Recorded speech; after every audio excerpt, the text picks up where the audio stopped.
So another crazy leak of the iPhone SE 4 just ended up coming out, which is actually pretty crazy because I haven't really seen these types of rumors and things kind of coming out for this device as of right now, which is honestly pretty insane. Now, if we go and take a look at this new leak, it's basically stating that the iPhone SE 4th generation, so remember, this is not the most expensive iPhone, it's fairly cheap, it's probably going to be around probably $500 to $600 I think. This iPhone is going to feature an action button, a USB-C port, Face ID, and potentially more things as well. Now, there's no way to verify this. This could technically be completely false, but if we kind of remember the rumors and the leaks of the iPhone 15s, this isn't that far-fetched. If we take a look at this specific leak, it tells us that essentially a person tweeted from an unknown, like a weird account, basically stating that this iPhone could be based off the iPhone 14, and it would feature a USB-C port, and it would move away from the Lightning port, eventually be the first time that an SE phone does that, and it could retain a Touch ID button instead of Face ID,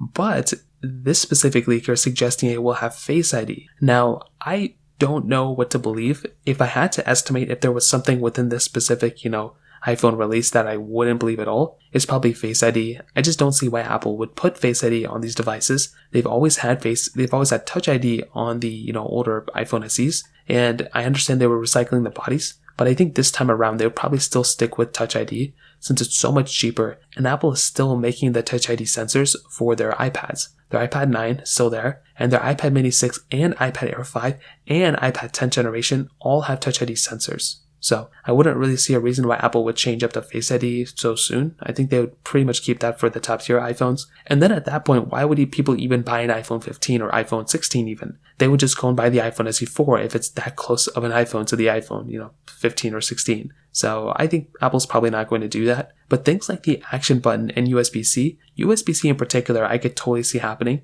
I think that would make a ton of sense for Apple to do. And that honestly would be something that's also pretty crazy. If Apple brings USB-C on their iPhone SEs, that's going to be awesome. It's also going to be bringing probably that Apple A15 or probably at this point their A16 chip. If it's coming out in 2024, it's definitely going to be the A16 chip. If it comes out in 2025, it's probably going to be the A17 chip. So it's not going to be at the same level of the iPhone, Pro model before it, but still going to be a very, very good chipset. And I wouldn't even be surprised if there was 6 gigabytes of RAM inside of the iPhone SE 4. This is going to be a phone that's going to last for a long, long time, and I cannot wait for this, phone to actually be released. If you have any other thoughts or questions, let me know in the comment section below. Hit the like button, that would mean so much, but definitely hit that subscribe button. More importantly than everything else, I love every single one of you guys. Hopefully I'll catch you guys in the next video. Peace out till then.